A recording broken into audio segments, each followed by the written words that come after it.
Welcome to the Meat Game Podcast, where the bulls run wild and the stories last. Country boys, butchers, and cowboys too, running hard on the truth like we always do. Welcome to another episode of the Meat Game Podcast with Brando, Fieldy, and Hamish. Bit flat today, isn't he? Yeah, bit flat today. He's a bit tired, mate. He's been doing so much work. Yeah, he's not. Anyway, he's a bit flat today, the old Hamish. He'll be right. He'll hear that intro and he'll be right. Yeah, no, he loves that intro, doesn't he? Yeah, he'll be good. So good. Now, guys, we've got a guest coming to us today from Melbourne down in Victoria. I'd like to welcome to the show Glenn Dumbrell and Char Butchery. Welcome to the show, mate. Thank you very much. Thanks for having me. It's an honour. Yeah, no, we've been looking forward to this one. Yeah, no, this one's been coming for a long time. We've been talking to Jay and Si a fair bit. We've got another mate here that we talk to very often. He's been talking about you, and we've been talking about getting you on here for ages, mate. So this has been really, really. We're looking forward to this. Oh, good. So am I. They're a good crew, the Meatstock crew. Yeah, they're good guys, eh? Yeah, 100%. Oh, it's been a journey. Yeah. And you'd watch their under season podcast as well. Yeah. Geez, it's good, It is, isn't it? isn't it? World class. Yeah. Or world leading, probably. And No, they're going really well with another. And geez, that side Yeah. can draw some good He stuff. goes all right on the artwork too, don't worry. I reckon. Oh, it's a brilliant artist. Yeah. Yeah, we've got a little just up here in the studio, which everyone will be able to see on the wall now. That's some Si artwork. It's an absolute beauty. He's amazing. He's found a niche, hasn't he? But he's a tattooist, but he's an artist. He's he's found a really good niche. Even people from all over the world have got his stuff now. Oh, haven't you got something pretty special? I have. I've got. Well, he did one of me, but he's also done. He did a really good one at the barbecue shop of me driving a van with a wolf next to me, and a whole lot of other things. He's done a label for me because I want to bring out maybe some rubs later on down the track. Yep. That's Drop Bear. He's done a few things for me. The small goods one. He did a little French bulldog, which is a pretty good one. He's done a lot of art for me. Yeah, no, he's a ripper. Didn't you get a wall from one of the walls from one of the I Meatstocks? did. I think I got, might have been the 13th one he did. And, from Meatstock in Melbourne, the whole wall. Yeah. Yeah. That's unreal, isn't it? It is amazing. It looks, I've always been into art. So my sister-in-law was a leading tattooist down here, so I've sort of followed art forever. And he just fits in really, really well. Yeah, no, we were speaking to him the other day, and I said, mate, give us a little bit of tips on Glenn Dumbrell. He goes, and he just started rattling off everything, and I just going, oh, how good is this? No, but he said, please make sure you say good day for me. Yeah, it's funny, like most of the Meatstock crew, well, not most, all of them, are people who've just fallen into meeting through, like-minded activities. But every single one of us get on like a house on fire. Yeah. It's like a big family. It sounds like a cliche, but it really is. No, but you're not the first one to say that. Everyone we've spoken to about Meatstock all say the same thing.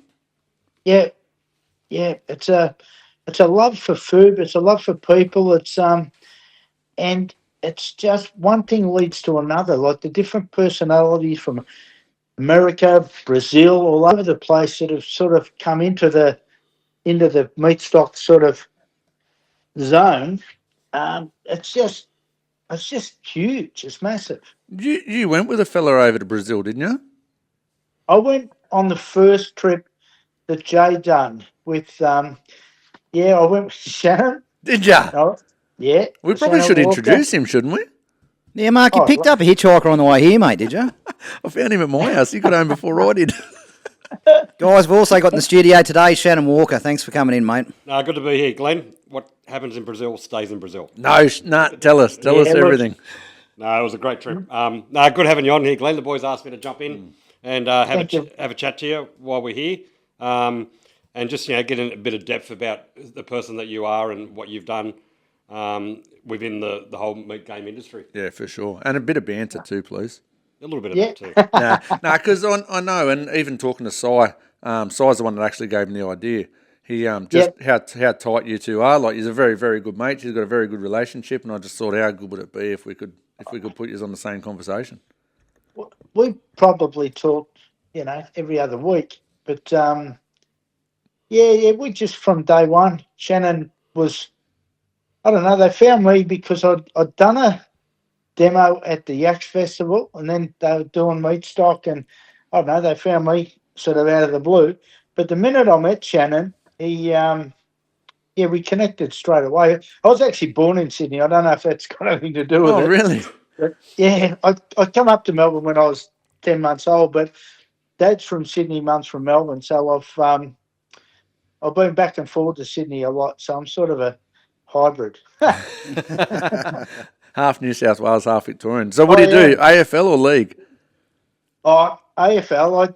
League, I follow probably South Sydney, or one of our customers used to play for Canberra. A mate of mine was the CEO of Canberra Raiders, so I've got connections with both, but I like them both, but I'm a mad Collingwood supporter more than anything. Yeah, right. They're the black and white ones, yeah? Yeah, black and white. They yeah. are, yeah. No. Yeah. Have they won anything lately, Glenn? Last night, they're in the prelim. There you go. Very good. Yeah. Shannon, just touching on that, on footy, what are we wearing? Yeah, so I've asked the boys to wear their footy jerseys today because the day that we're filming this is Jersey Day. It means a lot to me. A good mate of mine, his son got hit by a car and died, and his organs saved the lives of 6 people. Wow. Yeah. So it's a special moment. A lot of people think that your organ donation is on your licence, but it's no longer that. That's not the case. So you actually have to register. Oh, really? Yeah, but more importantly is to talk about to your loved ones, about telling them that that's what you want to do when you pass. Yeah, I just because I wrote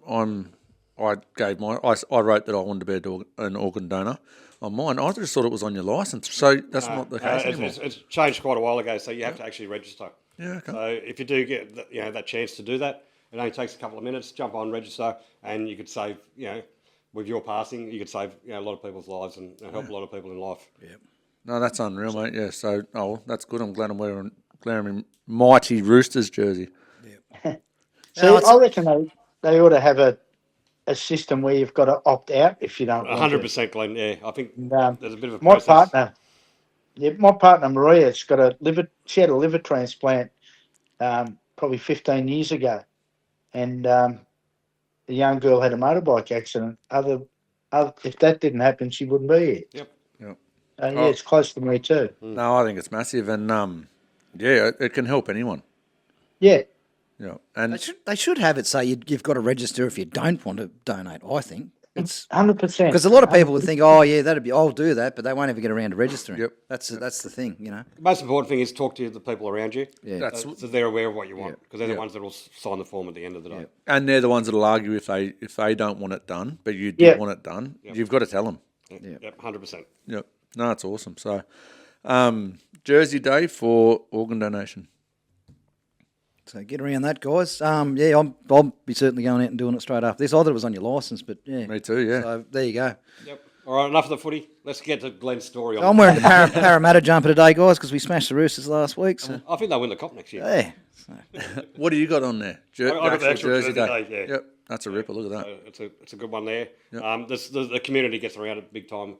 All the NRL racing community, TV networks, etc. It's a really big event at the moment, which is really great. And now the biggest one of all, the Meat Game podcasts around it. Yep. Yeah, well, 100%. Yep. Big shout out to the Gramo family. They had a bad loss, but they're doing good things. Ah, that's awesome. Yep, shout out to them. Mate, so we've already jumped a fair few gaps. Where did it all start for you? For me, Yeah. How did you get in the game, in the meat game? Okay.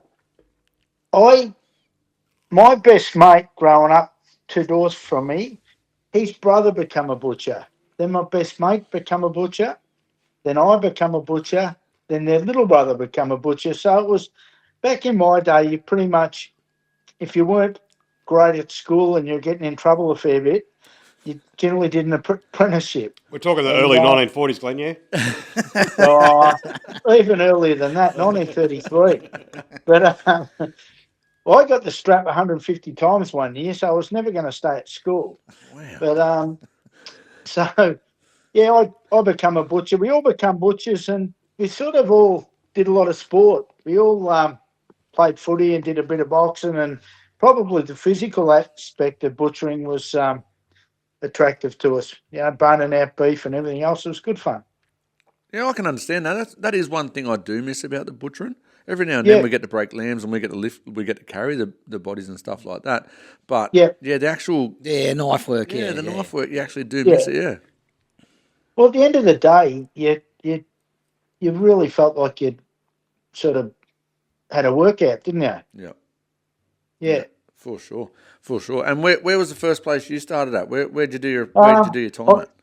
I did my apprenticeship with Safeway, which are now Woolworths. Yep. Woolworths took them over, and supermarkets hadn't been around a real long time, and but the volume they were doing was enormous. Like I'd break up 54 quarters of beef of a Monday, things like that. So I did a 4-year apprenticeship with Safeway. I left them the minute I finished my apprenticeship because I wanted to learn to make sausages and pickle meats and stuff like that. I wanted to learn the things that they didn't do. Yeah. And So sorry, you're still breaking beef, lamb, pork. oh yeah, shit, we used to did everything except make sausages and pickle meat. I don't know. Was there Cryovac meat back then, Glenn? No, No, so that was the only option. Was Yeah, to right. break Yeah, it, yeah. No, Yeah. you're right. and you might like I'd go to trade school with guys who worked in butcher shops, and there was a thing back then where butchers are better than supermarket and everything else. But we were breaking up probably I don't know 30 bodies of beef a week, and extra force during winter. We're breaking up, probably 50 lambs a week. I don't know how many pigs. We broke up everything except chicken. Yep. So the volume was enormous. That's crazy, isn't it? Yeah. Yeah. And then, so where did you go after Safeway then? After Safeway, I went to a smaller independent supermarket chain called Richie's, which are big down here now. They're only very small then. Then I left there. I went up to Darwin for a while, worked at the abattoirs at Berrima. Oh yeah. I'd come back to Melbourne. I bought a butcher shop in Chelsea Heights. I had that for 5 years. And I got out of butchering for 16 years and I got into the pharmaceutical industry. How did that happen? Well, I'd been working my guts out in a butcher shop and I thought, I don't want to do this when I'm old. It's too hard. I got offered I went to a sort of one of those agencies and they put me in a pharmaceutical place for a casual job and they ended up asking me if I wanted to learn. So I ended up, it's a big mob, they're called Fieldy. Pfizer have bought them out now. And we manufactured cancer drugs, or chemotherapy drugs. So I was there for 16 years. I ended up running an area and doing a whole lot of different stuff. I got a package from there because they kept trying to go offshore, which a lot of big companies do. And I went and worked part-time in a butcher shop while I was working out what I wanted to do. And Coles were at the front and they come and offered me a really good job because they had dry age, which dry age had just come in. They were the first supermarket in the Southern Hemisphere to have dry age cabinets. And they'd seen me talking to customers and asked me if I wanted to come over and work for them. And I said, no, I'm getting out, but I'm only here for a short time. They ended up giving me a really good offer, and I ended up doing that for, I don't know, I think I was there for 3 years, and I did a couple of ads with Curtis Stone and that, and it was a lot of fun. And That Curtis Stone goes all right, doesn't he? he's a bloody ripper bloke. Yep. Everyone sees him on TV and they'd like to think he's like most of those big celebrities. They'd like to think that they're arseholes, but he's one of the nicest blokes you'd ever meet. Yeah. He's got an unbelievable restaurant in New York, hasn't he? It's a butcher shop come restaurant. That's named after his grandmother, I think, isn't it? Margaret?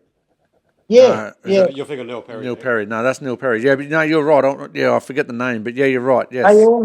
They all name them after their grandmothers. I'm going to Pickett's one in South Yarra tomorrow night, and it's named after his grandmother, I think. No, Yeah. well, that's usually where they get their love of food, isn't it? Being around their It is, isn't grandparents' it? place and Yeah, doing a yeah. heap of cooking and eating. My granddaughter is a good cook, and she got that off me. So it's a good thing to teach kids, I You've think. only got the one granddaughter, Glenn. No, I've just had another one. So how many grandkids, Glenn? I've got That was a loaded question.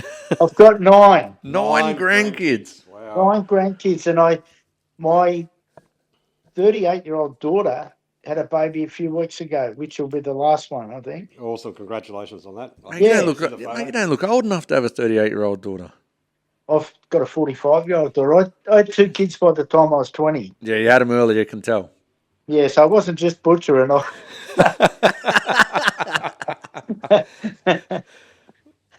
That's good. Talking about the love, like your love of food. Yep. Tell us about the cookbooks and stuff you've done with Shannon and how many you sold in a week. Tell us about Geez, that. I don't know. I've sold hundreds of them. Look, I've got probably 1,000 cookbooks, I reckon. Easy. I've got them everywhere. Buys My them missus second goes, hand too, don't you, Glenn? I do. Yeah. I probably buy a couple every week. But, and it's probably a problem. But yeah, Shannon, we spoke about doing a butcher's cookbook. And next you know, Shannon and Jay had got together, and Jay, as you know, Jay's really good at organising things. Shannon's really good at sort of getting people going. So the two of them did a really, really good thing, the Butcher's Cookbook, because that engaged butchers all over Australia, which was fantastic. And my recipe, I've got a bloke called Simon who did my recipe. He's one of my customers. And I think Shannon used him for a few too. Yeah, no, he's a good bloke. He knows what he's doing, and Yeah, us butchers, yeah, we can cook, but yeah, sometimes we need a little bit of help and things like that. And the recipes that you submitted for your yeah, shop, Glenn, were amazing. they're pretty good, weren't they? Yeah, they were really good. Yeah. But food's that sort of thing now. Like you never stop learning, do you? No, No, And absolutely not. you're on a bit of a change in your life at the moment, Glenn. Like you told me the other day that you haven't had a drink for a while, and you're into this yeah. healthy eating and how meat should be marketed more as a healthy product. Well, I'll tell Tell us you about what. that. Yeah, I generally go and get blood tests once every year to see how I'm going. Um, and my doctor said I was pre-diabetic, Yeah. Okay. which, to be honest, the blood tests weren't much different than 10 years ago.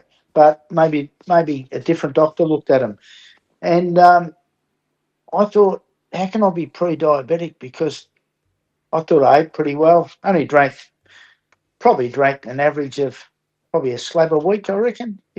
Some weeks nothing, like I might have 6 stubbies watching the footy, might have 2 of a night, I might have nights that didn't have any. But I thought, how can I be pre-diabetic? Then, when I really looked at my diet, if I was running late, I was at the survey getting petrol, hadn't had breakfast, I might have an up and go, I might have Nutrigrain, all these things that got heart ticks on them that you think are good for you. So I said to the doctor, I said, look, I won't have a drink for 6 weeks.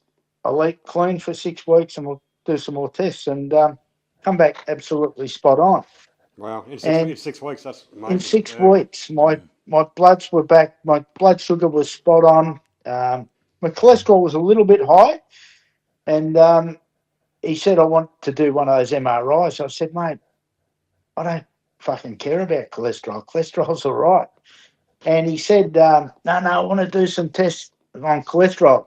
So I did some tests on that, and it come back that I had a heart of a 44-year-old, even though I was 63 then. So I was pretty happy with that. But I've been eating really, really well ever since, and I've been reading and reading and reading. I've got books everywhere. I read about food all the time. And the American diet is absolutely woeful, and we are going down that track Yep. with another thing is this fake meat. you know. I don't want to be someone who's always, whinging about vegetarians and everything else, because I don't think having a vegetarian night a week is bad for you. And if you want to be a vegetarian, that's great, but do your homework, because you'll get sick if you don't. But I think we are carnivores, and I think that my dad also had Alzheimer's disease, and I studied up on that, and the fat in meat and lots of things about what you eat affect whether you're going to get Alzheimer's, whether it be a 1% difference with one thing or 2% with something else. It all adds up. And I think we should be promoting meat as a health food, because it's the greatest health food on the planet. Yep. Oh, and it's so natural. I couldn't agree more. Yeah, I couldn't agree more. And it's been proven now. Like, it's scientifically proven now. There's so many things that prove that it is. Yeah. And we don't champion it. But, I mean, you bump into a vegetarian, and the first thing they'll tell you is, I'm a fucking vegetarian. Yeah. We don't bump into people and say, I'm a carnivore. Yeah, I'm a carnivore. Yeah. And just on that, Glenn, I ate meat for 75 days. That's all I ate was meat. And, mate, I never felt better in my life. I feel like shit at the moment because I bought in all the other processed stuff and all the shit again. So But have a look at the two things you had. there's the proof. Your biggest two things when you were doing that carnivore diet was your clarity and your sleep. Yeah, sleeping pat. Yeah, exactly. Yeah. Yeah. And he lost weight. You're talking about bringing in that processed food. That's how people are growing up now. Yes. Yeah. So it's in our 100%. lifestyle unless we make that change. And someone was saying that the other day. So they said things like fast food and that, it didn't have the crap in it that it had now. You go, oh, we ate that when we were kids. Yeah. Well, they're saying now there's a lot more shit. Like, have a look at the ingredients now that are in processed foods compared to what there was back then. But this is a question for us. We're all old. We're all a bunch of old farts here. But when you were growing up, Brandon, how often did you have takeaway? Once a week. Once a week. Thursday night on payday. Yeah. Shannon? Yeah, I was pretty much similar. Once a week? To me, sometimes Fruit Loops on a Sunday morning was takeaway. But me, once a week, Thursday nights. What about you? Friday nights, fish and chips. What now? What are that? How many nights is takeaway night now? Yeah. That's and have a look at all the health issues we've all got. Yeah. 100%. No, it's out there. It's proven. It's proven. And this is the argument I have. I don't like bashing the supermarkets, and everyone goes, "Oh, the enemy's the supermarket." All the butcher shops go, "Oh, we're up against the supermarkets." We're not. We're up against the takeaways because they were still shopping at supermarkets back in the day, but they weren't shopping at the takeaways every night.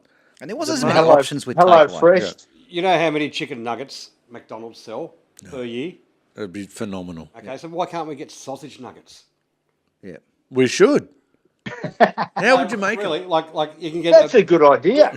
Why does it have to be a chicken nugget? Why can't we get a beef nugget or a lamb nugget? Yeah, I agree. Yeah. You know, we can process it like a sausage. Yep. It doesn't have to be the shape, but kids are going to eat it more and more. Do you remember? Well, kids had smashed what you just brought in, Shannon. Yeah, I did bring some in. Yeah.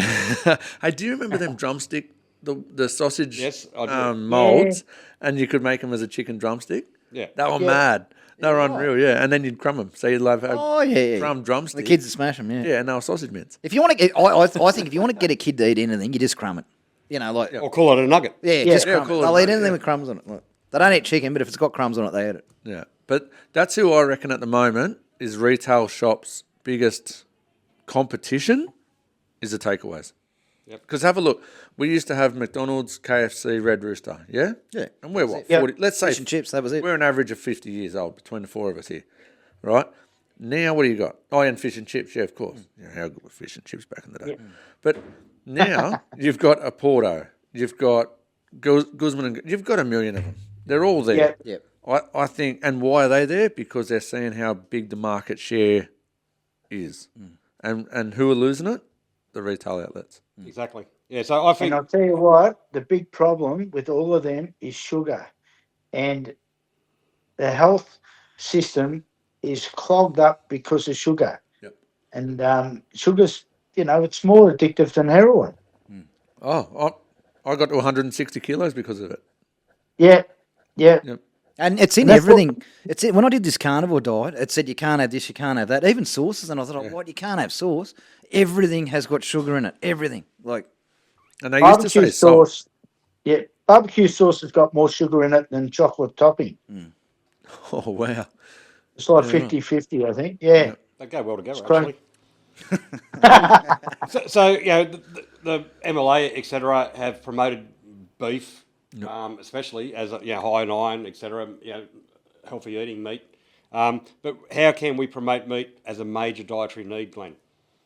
Well, you know what? I reckon you could take it even further. I reckon if you could get some slots for butchers to go to schools and talk to kids, because, like, not only is meat really, really healthy, cooking is really, like, they talk about mental health and everything else.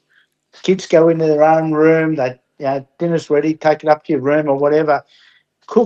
Family cooking and eating together would fix so much mental health. Yep. Because when you're eating, you talk. Yep. We've got a bloke down here. He does podcasts. He's called the Steak Lad, right? Yep. And he gets people from all walks of life, whether they be sporting people or only fans, girls, or anyone, just different people from all walks of life. And he cooks them a steak. And you'd be surprised how much people talk when they're sitting there and eating. It's just a natural.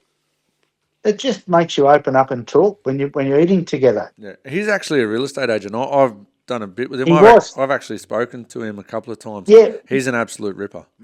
Yeah, he's different, isn't he? Yeah, he's done a podcast with the Alpha Blokes as well. So a lot of people that do listen to this do listen to Alpha Blokes. Jump on that and have a listen if you haven't already. He does a really good job.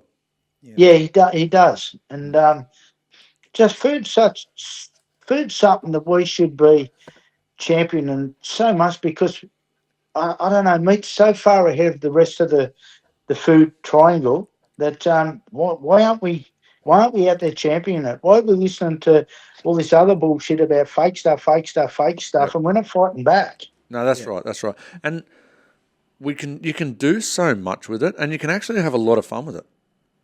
Yeah. Especially with everything at homes these days. Like, you can buy little minces, you can buy little sausage fillers, and you can actually, like we do it. I do my little lives at home, and I get everyone in the kitchen, and we have a bit of fun with it. And it's lunatic hour, but it's actually good fun, and we're all having a laugh. And it's family time. It is. And you talk about eating takeaway once a week. You know when we used to do that? It'd be on a Saturday night, and we'd all sit round, eat takeaway, and watch Hey Hey It's Saturday. Yeah. And it was awesome, and we just talk, and it was family time. Like, that's sort of, you don't see that a lot anymore. Like you say, kids take that stuff up to their room. And There is a few people that, like, I've spoken to about sort of family time, like you're saying, about dinner and that. And a lot of people will say the only time the kids aren't allowed to ever have their phones is when we're eating dinner around the table. I think that's brilliant. Massive, isn't it? Still make that time. Yeah, make that time. Don't let the kids go upstairs and eat food upstairs. And in saying that, it happens in my house. Don't wait till dinner time. Do it the hour before while you're cooking. Get the kids in there helping you cook. Yeah. When you're prepared. Yeah. Anyone can use the air fryer now. There's so many. It's so easy. Oh, for sure. But cooking gives them confidence too. Oh, and it's a skill you want to give your kids too, because there's no better skill than knowing how to cook. You know, like, I learned that one the hard way too. Left home and had no idea, and I did it real. I just lived off spaghetti bolognese. Yeah. I just want to talk to Glenn a little bit more about the barbecue community. We've spoken about the butcher community and a little bit there. You've got some really good mates, Glenn, that are big names in the barbecue community that have come down and seen you in the shop. You've travelled to Brazil and explored the barbecue over there. What has barbecue done for you and your business? Oh, look, it's given us a really huge profile. All right, I'll tell you how it sort of happened for us, Shannon. I'd done some research on having a point of difference in a butcher shop when we first opened the butcher shop, and I'd seen the barbecue thing happening in America. So I introduced briskets and things.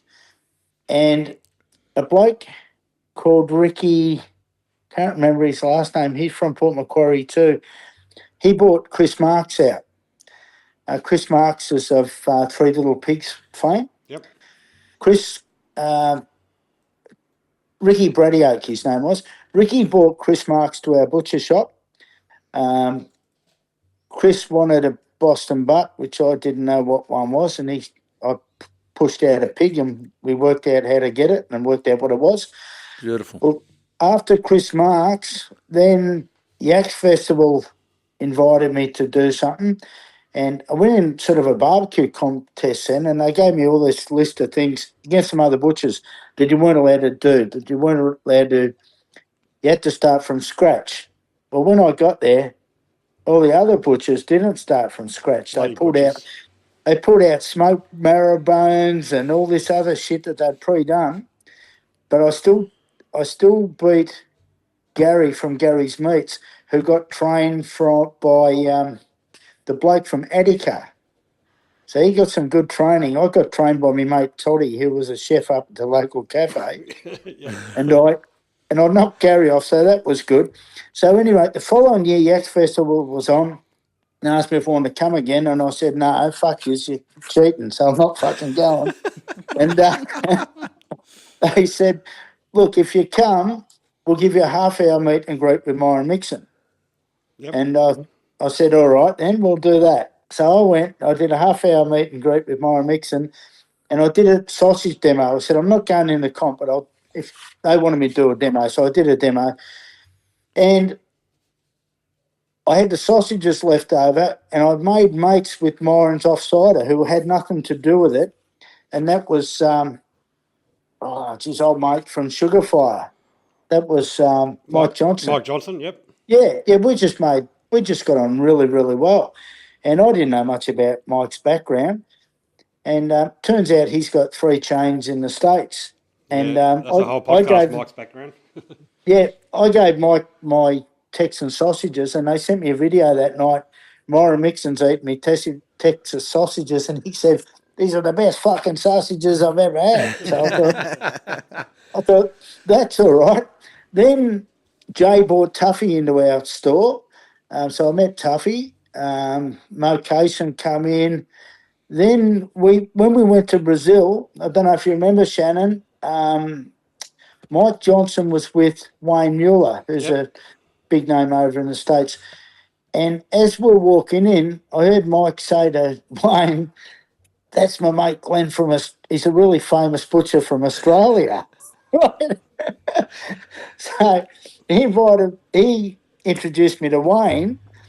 And the next day, I think we walked in and Wayne and Mike come over, oh, g'day, Glenn and Jay. That said, how the fuck do you know them? I said, I just know them. They're my mates. So I introduced them to you guys, and now they've become part of the Meatstock family, which is fantastic. Yeah, they have. Sterling Smith, there's all these absolute celebrities over there, but I think they like our Aussie, like, you know, Shannon, you're the same as me. You can talk to the Prime Minister, or you could talk to a labourer, and we talk to them exactly the same. We do. Yeah. And these guys are pretty big names in America. But I think some of your best barbecue people that you've met, Glenn, are from the Wolfpack. So tell us a little about the Wolfpack, which is a Facebook group page that you've created. Yeah, definitely talk to us about that. People. Well, I started that up just because there were so many barbecue people coming into our butcher shop, and our butcher shop page was going all barbecue, and it was sort of not everyone did barbecue. So I started it up, and I don't know, we've had AFL footballers, cricketers, but just regular people that we connected with. And we'd have things like, I used to have a thing, like a mental health thing. I've never had any depression or anything myself, but I've known people who have, and I know food's a good thing. So we'd have barbecues, and, you know what, sponsor teams, and like, what's the name? Daniel Barrett, for starters. Daniel, when I first met Daniel, he cooked barbecue for me. He worked at our shop a day a week, and I taught him a little bit of butchering. He talked to the customers about cooking. Next you know, he started a barbecue team, and now he's like the Tuffy Stone of Australian barbecue. Yeah, I think he's won the Australian Barbecue Championships about 3 times. Yeah. Oh, he's an absolute gun. And I just bumped into the bloke who did Manhorn, you know, Adam. I just bumped into one person after another. It's if I sat down and put them down on a notepad, the different people that I've met, it's been huge. And it's just food, and it's just, as I said before, you could be from any walk of life, but if you've got that common that common thing or theme, which is food and travel. Like, as you know, Shannon, we've both travelled a fair bit. Yep. And when you travel and you eat in a different place and you see different cultures, it's something you never stop learning. And I think, like, I'm a big fan of Anthony Bourdain, and I think the big message is you just never stop learning. No, you don't. And being a butcher is probably a blessing because we've got that grounding in food, and we know it, you know, on a pretty intricate level, and it's a good base to start conversations with everybody else. No, 100%. But you Yeah. got to love it, and we love it. Everyone in your community supports each other, but I Oh, want to give you a big shout out because you support so many other people and small businesses. So there's butcher shops now have all got barbecue rubs in them. Yep. I think Yeah, you're one of the first shops in Australia to have such a Yeah. wide range of rubs, and a lot of those you've started off. So can you tell us about some of those companies that you've supported and got going? Well, we were the first to have feedlot. We were the first to have tree bark, and just lots of other family businesses. But I'll tell you what, probably the most pleasing one to me is Mum and Melise, and Great family, great great, business, great sauce. beautiful family. And they got. You talk about transplants. You're talking about organs. Yep. They were unfortunate enough to have a daughter who sadly passed away ran about COVID because she had a autoimmune disease with her kidneys. Yep. And we got to know them as customers and then friends. And, we'd seen them through that tragedy. Then they decided to bring out a sauce, which was their mum's sauce, Mum and Melise. And it actually had the mum's brother had been a chef for the Saudi Arabian royal family, Wow. and he sort of perfected it over there. So they've brought out this Sri Lankan sauce, and they said, "Can we put it in your shop?" They put it in our shop, and then it just got bigger and bigger and bigger. And I was sitting them at the table at the ABA Awards in Bendigo when they won the best hot sauce in Australia, and it Jeez, was that's so an award, good. isn't it? To see a family that had so much sadness, but they still, were so close, and they just kept being positive, positive, positive, and to see that happen to them. And that's, you talk about small family businesses. On Sunday, I went to a little farmers market round the corner, and I did see that on your Facebook. Yeah. yeah, I come home with 3 products that I think we're going to use that aren't, in big shops and that. And to me, that's one, it gives your customers a point of difference and something that they can try that they might never have seen before. But it gives you a connection with the community, and it actually gives me something good to cook with. And it's just part of the journey. I mean, the tentacles that go out from a little small butcher shop in Parkdale like ours pretty wide, and it's only because we love what we do, and it's it's a real passion. Yeah, it is, and so many companies have got you to thank for launching their products and pushing it because you're an icon of the industry. And if Glenn Dumbrell's got it in his shop, a lot of other shops want that product in their shop. I want to touch base quickly, Glenn. Yep. Up in here in New South Wales, not many shops make a cabana. There's a few, but in Victoria, most shops have a cabana. Now you've come up with some extraordinary flavours with cabana. I've had your cabana. I was actually sort of addicted to it for a little while there. Tell us about some of the flavours that you've made with that cabana. I'll tell you what, when we first started doing Low and Slow, because I was sort of the first person to have a big range of briskets, you wouldn't always sell them all. Yep. So obviously in a butcher shop when you don't sell stuff, you turn it into small goods.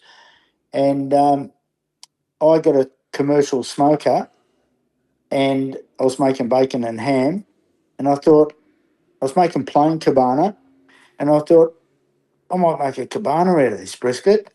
So I thought, what do I like? I was drinking back then. I thought, I like beer, I like jalapenos, and I like brisket. Oh, look out.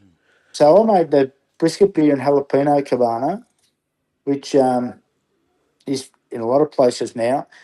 Then I made a Mama Malise cabana, With the hot sauce we were which just talking about, yeah.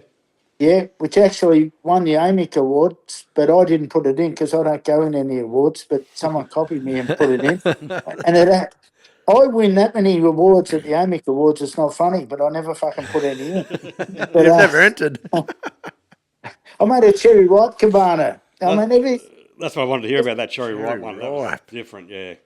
that's pretty good. It's just coconut and cherries and a few other things, but look, everything just works on sweet and savoury. And if You you know, had getting the if you had cabana on your plate in front of you, Glenn, would you have it cold or hot? both. Both. I'm the Yeah. same. Yeah. Yeah. I'm more than I happy like with it. having I it probably warm. prefer it cold. Yeah. I don't okay mind with it in the warm. air fryer for a couple of minutes either, you know. It goes a bit crispy and crusty and What sort of air fryer you got? the Ninja. Yeah, how good a Ninja? Oh, they're good. They're good. Yeah, very Very good. good for beef nuggets. Oh, they would be. They'd be sensational. But you know what? When I cook a batch of cabana and it just comes out of the oven, quite often I'll have a customer out in the shop, someone that I know, and I'll say, "Do you want to try this?" And I'll pop a bit off while it's just finished smoking, and that's probably when it's at its best. And that's probably when you sell 4 sticks to them straight away. I was going to say that. that's me. It'd be highly addictive at that time. I'd be putting my hand up. Yeah, Yep. Give us a and couple eat of it on the kilos. way home. Yeah. For sure. 100%. Absolutely. Yeah. Mate, Yeah. I want you've got your butcher shop, Char. Yep. And then you've also got your barbecue shop, Yep. turn left at Albuquerque. Yeah. How did they Yeah. how How did do you you go spell from Albuquerque, Mark? No. Oh, No. how did that occur? How did that work? I love it. Look, I absolutely love it, but what the what reason, made you come up with that? Well, the reason that came about was because I just ran out of room for rubs and sauces, so I needed something bigger. And Sorry, I'm going to jump here, Glenn. You went Yeah. big. You went into a bank. in a bank, an old bank, yeah, So instead of the bank vault, we got the meat vault. That's we cool. have. All right. We have so, an old. so he doesn't. He sells barbecues. He sells rubs. He sells a wide range of cryovac meats. It's a pretty cool shop. So if you are in Melbourne, go see it. Yeah, we do. It's look, that's got its own little community as well, which is really really good. But yeah, look, I wanted because a butcher shop's not massive. It's not the tiniest in the world, but it's not massive, and I want to keep growing and growing and growing with products, especially Australian products. Like you know what really makes me happy walking around our barbecue shop, and I look at like Hardcore Carnivore. I've known Jess for a long, long time, and I'm really, really rapt to have her products in our shop. Then I'll walk past, Daniel Barrett's. Then I'll walk past Sterling Smith's. Then I'll walk past Tuffy Stones, and I know all these people. Zach Hotchkiss's stuff, and it's to actually know the people who make the stuff. And when you on sell it to other people, you do it with more confidence because you know all about it. It's really good. You Really good journey. you got a passion about it, and you understand the profiles that these guys are throwing out. Yeah, and it's a really good journey. I mean, it's as you know, Shannon. I mean, we've done things that, as a butcher, you would never expected to go to Brazil, Chile, Argentina, New Zealand. You've been over to America and England. It's been crazy. I'm in Romania next week, so yeah, it's mind blowing what's happening out there. How's your Romanian? Yeah, really good. Proper thank you, Tar. And just point. Hey, take it over to Nadia. Is Nadia still there? Yeah. No, we're having a luncheon with her actually while we're over there. Okay. I'm going to show her how to do my backflip. Here we go. This could be anything. He'll come I back heard injured. she's a big fan of sausage nuggets. Yes, she is. Yeah. She will be. Nah, awesome. Hey, can you tell us about the impact Butcher Wars had on you and your butcher shop? Look, Butcher Wars and being at Meatstock, being on stage and that gave us a massive profile. Probably there's not many places I don't go. Like even if I go to the footy, I'll bump into people that feel like they know you because they've seen you on TV or on social media or whatever. Yeah. So it's given us a massive, massive footprint out there. But besides that, it's also like giving me the opportunity to mix with people like Stewie and, just every single person who's involved with myself, plus all the butchers coming for it, especially the young ones. I sort of get on really well with a lot of the young ones. Brett Laws, Scotty. That's when I first met Scotty. Yep. Scotty Evans. Probably, yeah, Yep. yeah. It's butchers in the past haven't been really, really good at networking. Yep. They generally, they're solitary type people. No, you're 100% right. What they used to do, they used to think the bloke down the road was the enemy. Now we've got to realise that the 100%. bloke down the road is a friend and a hand, and you're taking on the battle together. 100%. Like chefs have always done that. Yep. Chefs have always stuck together, giving each other a hand up. We've always been combative towards each other. You're right. Yeah, but I think Brandon says it a fair bit actually. I think butchers and chefs are starting to get a lot tighter now too. Yeah. I think that relationship's forming, and I think it's working. Well, behind any chef, not just a good chef, is a fantastic butcher. That's right. Yeah. It's funny. I'm going out for dinner tomorrow night to a place, and I look at their menu, and they've got what we've got. They've got Black Opal Scots. They've got vintage T-bone. So butchers now are carrying the sort of stuff that chefs used to have. Yeah. And just on that, Glenn, that's a really good segue. I love the word segue. Yeah, that's why I brought it up. I'm trying to get it in there. The branding of the products, not so much the shop, like the branding of the products. So you got those Black Opal, the Cape Grims, all of those brands that are out there now that people are sort of becoming aware of. And the butcher shops, some of them do promote those products in their shop. Others would rather take the label off. What's your opinion on that type of branding? Well, I think the branding's incredibly important, because with the branding becomes everything about that product. And customers are so thirsty for knowledge. And if a customer says, "Oh, where did that come from?" and you can tell them exactly where it comes from, they're going to get more confidence in you. If you can tell them how to cook it because of the way it's been raised or whatever, they're going to get even more confidence in you.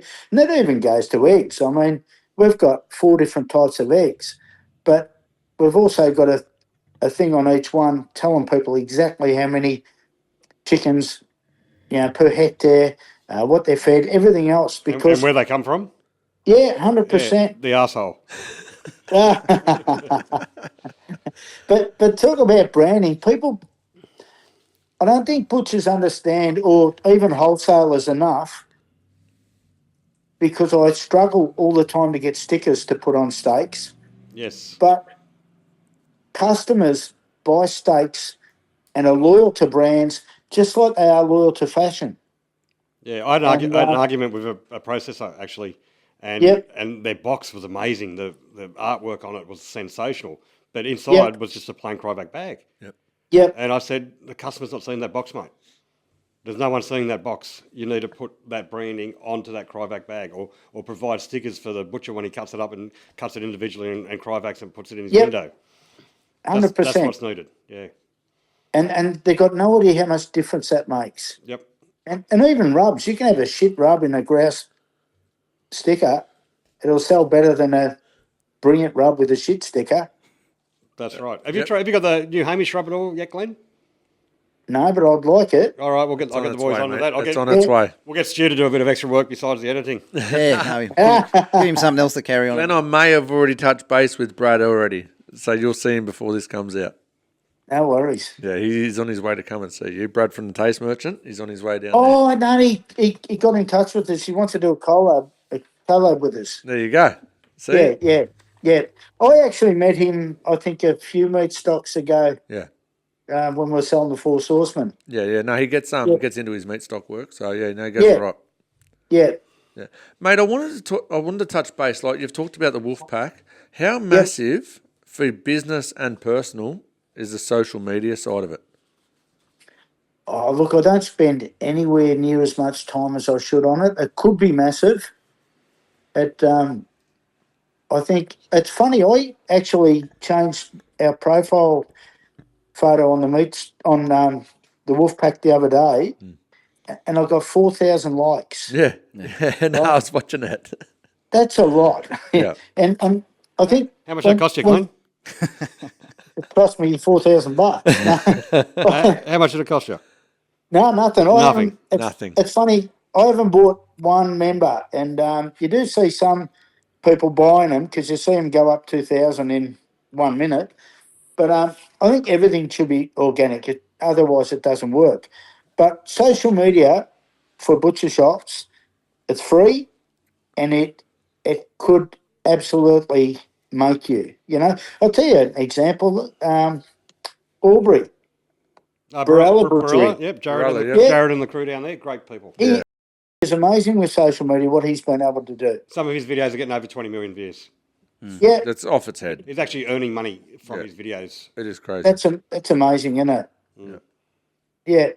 And what he does, he'll admit it. Yeah, not all the time it's perfect, but that's part of life. Like, But how good is it? Mistakes. If you see perfection all the time, you get bored with it. And he gets butchers on there, and people saying, "You don't do it like that. You don't do it like that." You've got to just Don't get this bloke started. you've got to cop that criticism because everyone gets it. But you just got to ignore it and move on and just put your best up there. Yeah, but you've got to hear who the criticism's from as well. They're telling you, they're criticising boning. Yeah. Hang on, he's got to bone it differently because it's in a shop. It's not going into a box. So Going onto a display. that came off the back of, and this one got 1.5 million likes. It was Lawsy boning out a 4/4. Yeah. And there's people on there. Yeah. There's people there saying, "Oh, that's not. It's slow. It's not. Why don't you bone it out fully?" Yeah. It's because he's doing boning products. So if you're working in a boning room, you're taking it off the bone. But if you're working in a butcher shop, the idea is to keep as much bone-in product as you can. Yeah, it's So a totally different job. the way you bone it depends on what you're doing with the product. Yeah. But you just in the comment section, you just Anyway. Oh, and me, I can bone a beef 4/4. Oh, that's so slow. That's so slow. Yeah, maybe it is. I agree. I totally understand. I'm doing 6 a week. Hang on, but come and make snags with me, or come and serve 5 customers. Yeah. Come and roll some rissoles. Come and do the rest of what we do in a butcher shop, and then judge me. Don't judge me on what you see in a 5-second video of me doing a 4/4 pretty slow. But a lot of the people in the comments section aren't posting videos. They're just criticising everyone else. Well, that's right. Yeah. One of our mates, Basilio, put up a thing with that Meltique the other day. Yep. Yes. Jesus, did that get bagged? It did, yes. But I did. they attacked him like crazy. But I'll tell you what, just for the record, I think it should be banned, Meltique. I think it's putrid. I don't know what the story. I don't know enough about it. No, neither do I. I've I've never had much to do with it. Never sold it. I've never. No. Yeah. I'll see a Just little bit of pretend. it, little bit of it out there, but it's not something that I would sell it, and I don't think many butchers are going to sell it, to be honest. No. I think you. Yeah. I'll anyway. Yeah. I don't know about it. I don't know enough about it to comment, but. Yeah. But just happy going to back learn on that more. social media, Glenn, Yep. and this is to all butchers out there, if you do look at Glenn's socials, he's always clean, he's always presentable. Yeah. All right, I see a lot of butchers out there they might have a dirty apron on, or they've got shorts on with dirty boots. So just really think about, how you present yourself, because people, they'll look at you and they'll judge you on that. Presentation, Yeah. Oh, for sure. And well, like you said the other day, Shannon, you and I were talking on the phone, and I said, "Oh, geez, I got my bloody apron's dirty. I got my brand new Macca's apron, and I got it dirty the other day." And I was telling him, he goes, "Yeah, well, make sure a customer doesn't see it." Like, not in the butcher shop anymore, but he goes, "Make sure a customer doesn't see it. You wouldn't go and buy a hamburger from a bloke that's got a dirty apron." I said, "Oh, well, yep, I wouldn't either." Yeah. So, well done. Yeah. And you should actually, I don't know, you should take pride in how you look. I mean, our guys have got Kangol caps. We've got, Yeah, but I've had Macca's aprons. We've got different ones now, but it looks good. But Glenn, a lot of blokes like maybe you and I, we probably have to have good-looking uniforms because our heads don't really let us. We want to take, we probably want to, we probably want them not to look at our heads. No, that's it, mate. That's it. So, yeah, just try and present yourself as best you can. Yeah, for sure. No, for absolutely. sure. Mate, I've got a few questions for you. Yep. What do you reckon? You ready to go or what? Dreaded 5 questions, Glenn. The 5 questions, okay. Now, I've given you heaps of warning. Yep. No. Give you none. No, this is None yet. Fieldy special. Just loading them onto you. No warning or anything. Mate, who are your biggest influences in the meat game? In the meat game, Barbecue as well for you. Tuffy Stone Yep. would be the one I admire the most. Wayne Mueller, all the Mike Johnson, all the American guys. But as for butchers, it would be Shannon, believe it or not. Shannon, the way he carries himself and the passion he's got and the amount of work he puts in to help other people is absolutely amazing. I think he should be in the Hall of Fame. And Jay Beaumont, Jay's funny. Jay doesn't seem to take credit real well. He sort of wants to, sit back. But what he's been able to achieve is amazing. But as far as butchers, there'd be a million of them, to be honest. With that Jay Beaumont and Shannon Walker, you could almost put the entire Meatstock community in it, 100%. couldn't you? Yeah. Like what they've done Paul for Silverman, Yeah, George, the whole crew that's behind Georgie, all that. George Abrisk, yeah. I just think what they've done and what we've even tried to get on the back of with the podcast. I just think what they started to try and get butchering cool again 100% is just 100%. unbelievable. Yeah, and as you said with the podcast, I mean, people are going to be sitting around watching a podcast about meat. How good's that? It's unreal, isn't it? Yeah, and meat's not boring anymore. Like once upon a time, you get a body of beef and a lamb. You wouldn't know where they come from or anything. Now you know everything about it. It's not boring anymore. It's exciting. No, for sure. Question number 2, Glenn. I'm jumping in here. Your favourite? I've never had this opportunity to do these questions. Yeah. So your favourite cut of meat in winter and summer, and how are you cooking it? My favourite cut of meat. So we're talking a winter I'll cut, tell summer you, cut. my favourite cut of meat would be black onyx Scotch fillet. Okay, yeah. Bloody nice. And How would you cook that? How would you cook that, Glenn? It would be from the chuck end. Yep. Yeah. I'd cut it really thick and I'd reverse sear it. Okay. And I'd put Tuffy's coffee rub on it. Nice. That's your summer one. What about winter? Winter, I Jesus. suppose that's every day down there in Victoria. Hey, it rains more in Sydney than it does here. Yeah, true. I like oxtail. I like chuck. I like Have you ever done a? Because you obviously know how to cook. Have you ever done a chuck and pulled a chuck like you do a brisket? I actually cooked a Wagyu chuck on the bone in my Komodo Joe for 13 hours. What'd you think? It was fucking amazing. And I woke up every 45 minutes to check it, and the temperature didn't change 1 degree. And everyone had the best Christmas. I was just about falling asleep, but it was beautiful. Yeah. No, they're on. They are. I've heard that. Yeah. Put a chuck in a chuck in a smoker, and you're on a winner there. This is a new question for the show that I've introduced right now. Is this number 3? Am I scratching? No. It's part of number 2, but it's a simple yes or no. 6. Would you eat ram's nuts? Eat what? Ram's testicles. No. Okay, that's Yeah, it. I no. wouldn't either. What do they call it? Prairie oysters. Prairie oysters. No, that's what they call beef ones. I'd eat beef over. I wouldn't eat any of it, but I'd eat beef over ram. But Yeah, but If they especially tasted raw. really good, if they tasted that good, they'd be popular. I couldn't I taste just it. don't think. Nah, geez, no. Mate, what does the future of the meat game look like to you? I would love to be an apprentice right now. I think the future of the meat game, I think a lot of butcher shops will go because there's a lot of butcher shops that seem to just rely on price, which is a race to the bottom. I think good butcher shops will become like celebrity chefs. I think they'll become really, really good. Butcher shops will get a bigger and bigger and bigger following. There might be less of them, but the following will be bigger. A bit more boutique, I think you're saying, Glenn. Is that right? Yeah. And we need to stay away from the American way of abattoirs and everything else a little bit. We don't want farm gate. We want farm gate. We want a bit of everything, but we still want butchers to be able to get a range of everything and get full lambs and get full pigs Yep. and stuff like that. Hey, and I'm only thinking this probably in the last couple of weeks. We push it pretty hard here anyway, but I think the future of actual butchering is pretty pink.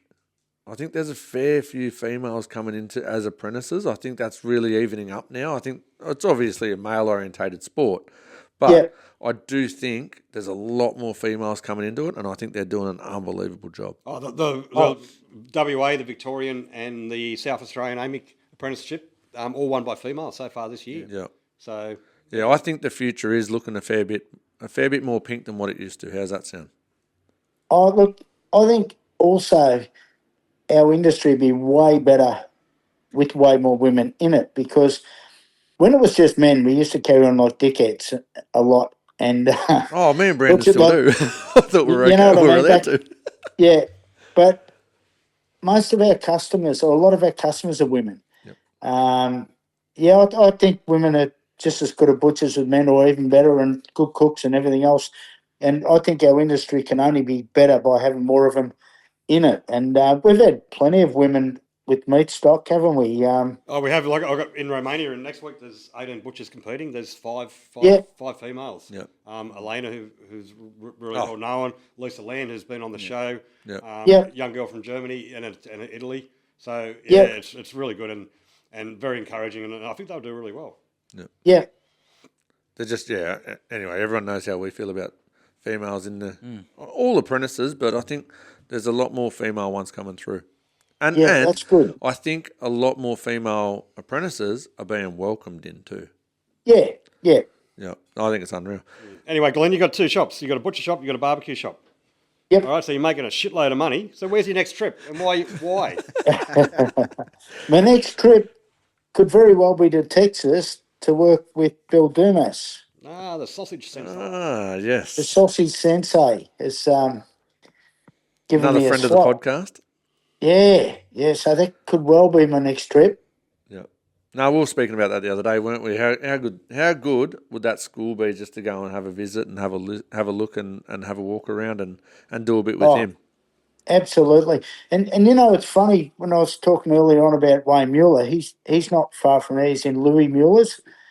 And when he came to our shop, because in America they haven't got as many butcher shops as us, when he came to our shop, he asked me when he was leaving if he could walk up and down a couple more times before he went, because it reminded him of his grandfather, like the smell. Yeah.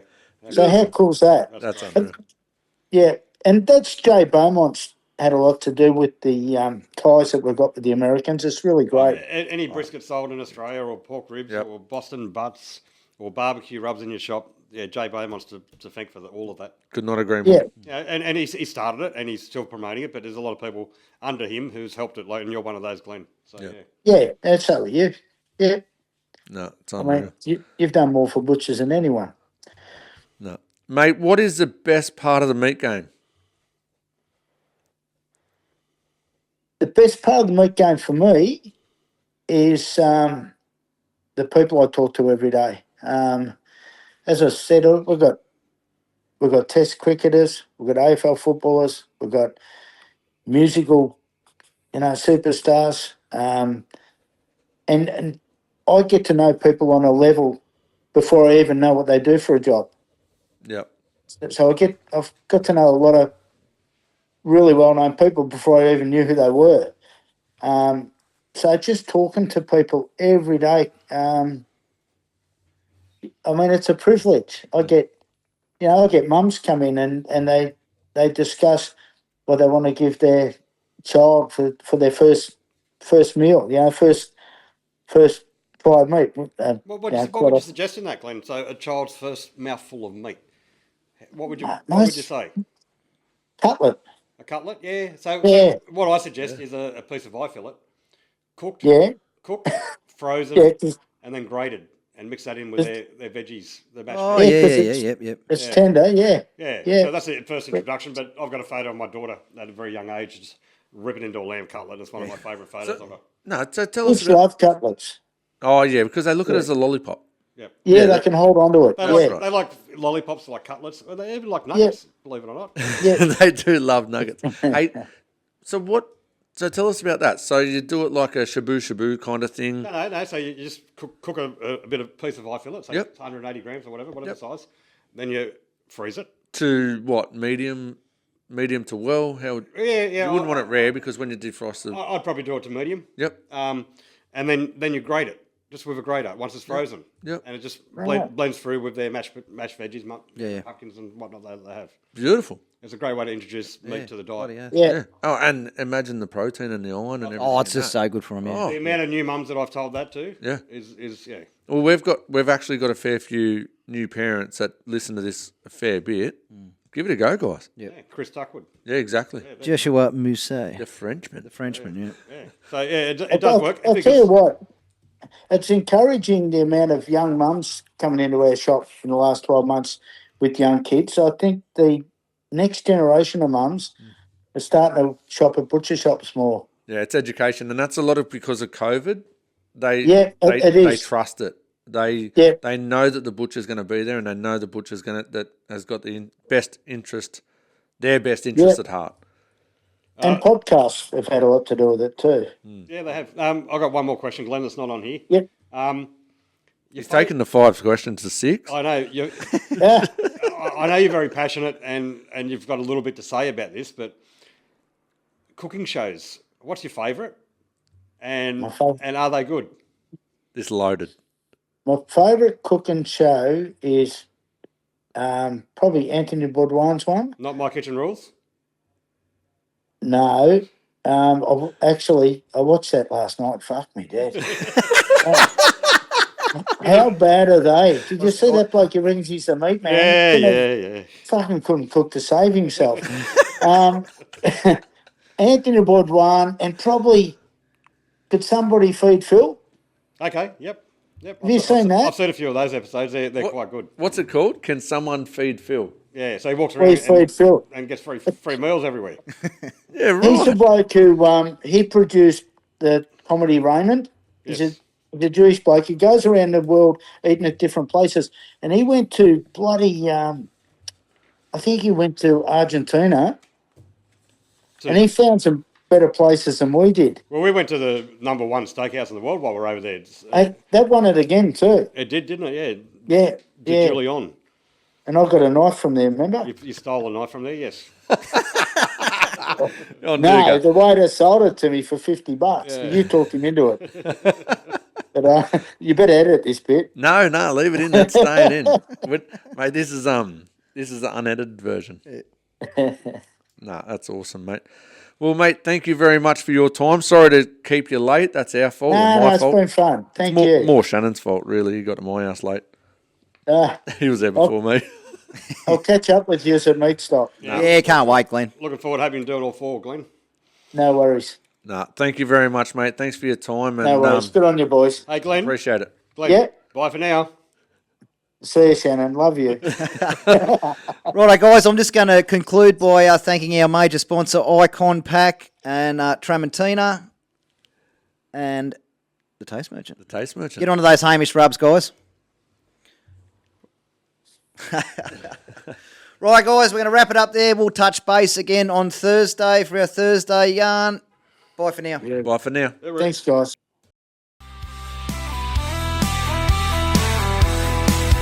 From the stockyards down to the butcher's block, we're cutting it real, no need for talk. If you walk the yards, you know that sound. The meat game's beating like a drum in the ground. Welcome to the Meat Game Podcast, where the bulls run wild and the stories last. Legends born where the work gets done. Country strong under the outback sun. Raise your glass, crank it loud, make it blast. This is the Meat Game Podcast.